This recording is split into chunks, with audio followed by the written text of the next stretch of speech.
Bab 339. Ancaman. Kalian ditangkap atas tuduhan pembunuhan berencana. Pada saat ini, Harvey Cobb muncul dari luar, diikuti oleh sejumlah besar polisi. Erika dan Lucy langsung ditangkap. Nathan sama sekali tidak peduli dengan masalah ini. Iblis macam apa yang terlalu lemah? Masih ingin membunuhnya. Tidak tahu diri. Dalam semalam, kamar dagang Anhemia dan keluarga Kinsman semuanya telah menerima berita tersebut. Iblis Boas dari South Mantis datang untuk membunuh Nathan. Tetapi dia terbunuh oleh Nathan. Haha. Nathan ini tidak tahu seberapa tinggi langit. Beraninya menyentuh Boas. Dia adalah anak angkatnya Tuan Teddy. Dengan begitu bukankah dia cari mati? August Kinsman tertawa. Cindy juga terlihat bersemangat. Kakek. Apa itu berarti Nathan akan mati? Bukannya begitu. Tuan Teddy tidak punya anak. Dia sangat mencintai Boas. Kali ini Nathan sepertinya dalam bahaya. August Kinsman mengelus janggut di dagunya dan tersenyum. Dia berani mengancam keluarga Kinsman kita. Bukankah gali kubur sendiri? Cindy bisa membayangkan betapa memprihatinkan Nathan nanti. Sisa 3 hari sebelum dia menjabat, Eugene Covey pergi ke zona perang Anhemia untuk bersiap. Nathan juga kembali ke perusahaan untuk bekerja, seperti biasa. Jolene, yang baru saja selesai rapat, tiba-tiba mendapat telepon dan ekspresinya berubah. Orang lain juga melihat kelainan itu. Direktur Jolene, ada apa denganmu? Jolene menggelengkan kepalanya. Tidak apa-apa. Hans, tolong siapkan mobil untukku.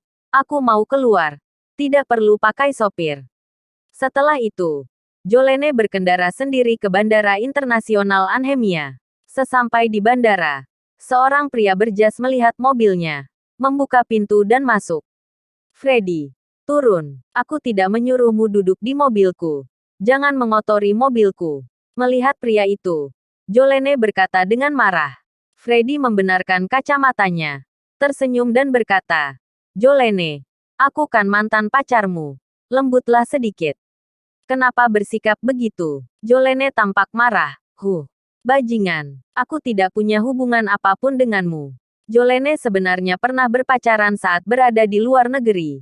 Hanya saja dengan cepat memergoki Freddy di saat bersamaan berkencan dengan 8 gadis lainnya. Setelah Jolene mengetahuinya, dia langsung memutuskan hubungannya dan menganggap hal ini memalukan. Dengan kepribadiannya yang arogan, dia tidak akan pernah membiarkan masalah ini diketahui oleh temannya. Kirana bahkan tidak mengetahuinya. Lalu mengapa kamu datang menjemputku? Freddy tertawa dan berkata, kemudian menarik tangan Jolene. Pergi. Jolene mendorongnya keras. Aku datang bukan untuk menjemputmu. Cepat katakan. Harus bagaimana kamu baru memberikan barang itu padaku? Jolene berkata dengan marah. Freddy tersenyum. Kenapa terburu-buru? Kamu tahu aku sangat bisa diandalkan. Aku belum pernah menyebarkan foto pribadimu selama bertahun-tahun. Kamu, Jolene sangat kesal. Freddy menguasai rahasia yang sangat pribadi sebelum putus dan selalu menggunakannya sebagai ancaman. Selama bertahun-tahun Jolene terus memberikan uang miliaran. Katakan, mau berapa? Jolene bertanya. Syarat kali ini agak sulit bagimu. Tapi kamu harus setuju. Jika kamu tidak setuju, aku akan segera menyebarkan privasimu. Kemudian aku bersumpah untuk menghancurkanmu. Freddy mengancam. Bab 340 bergabung dengan kamar dagang Anhemia. Kamu, Jolene marah. Tetapi tidak ada yang bisa dia lakukan. Awalnya berpikir setelah datang ke Anhemia, bisa menghindari orang ini. Tak disangka dia mengejar kemari. Ini adalah mimpi buruk dalam hidupnya. Syarat apa? Katakan berapa uang yang kamu mau untuk berikan barang itu padaku. Jolene berkata dengan dingin. Freddy tersenyum. Aku tidak mau uang. Dia tidak kekurangan uang sekarang. Kamar dagang Anhemia telah memberinya 10 miliar. Setelah masalah beres, akan ada 40 miliar lagi. Betul.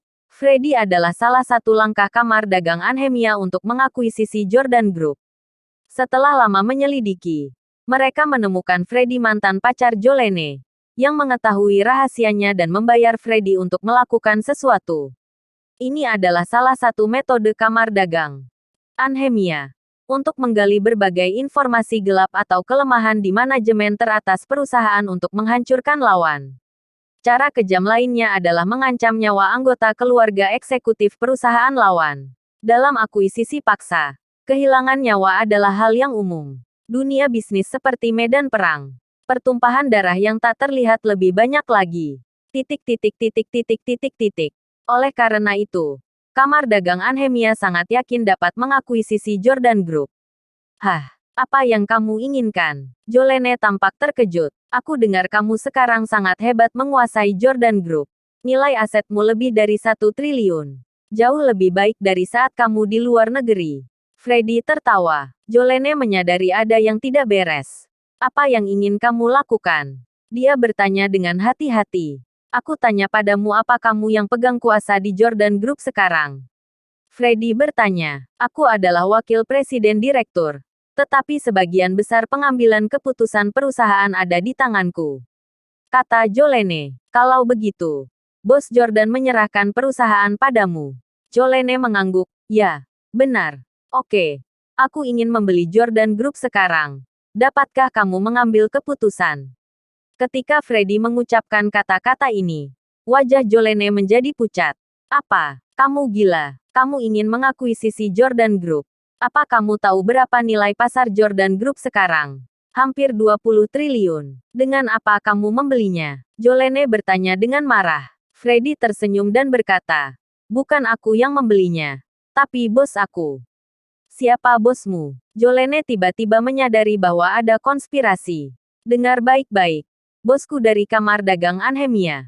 Sekarang Kamar Dagang Anhemia bermaksud untuk mengakuisisi Jordan Group. Secara khusus mengirimku untuk bernegosiasi denganmu. Freddy tertawa dan berkata. Matanya terus menatap tubuh Jolene sepanjang waktu. Apa? Kamar Dagang Anhemia? Jolene tampak terkejut. Segera memahami ini adalah konspirasi Kamar Dagang Anhemia. Ingin menggunakan Freddy untuk menekan dirinya. Masalahnya Freddy benar-benar memegang titik kelemahannya. Kamar Dagang Anhemia sangat meminati Jordan Group. Ada dua cara yang bisa kamu pilih.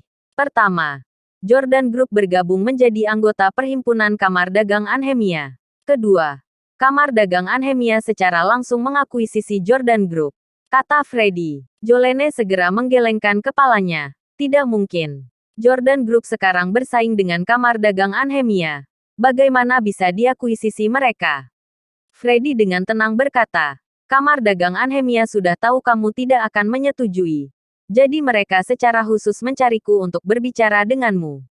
Bukankah kamu mengatakan kamu mengendalikan Jordan Group? Bukankah sekarang menjadi lebih mudah? Aku sarankan kamu bergabung dengan Kamar Dagang Anhemia. Masa depanmu akan lebih baik. Jolene segera menolak. Tidak mungkin. Kami tidak akan pernah bergabung dengan Kamar Dagang Anhemia. Hilangkan ide itu dari pikiranmu. Bersambung.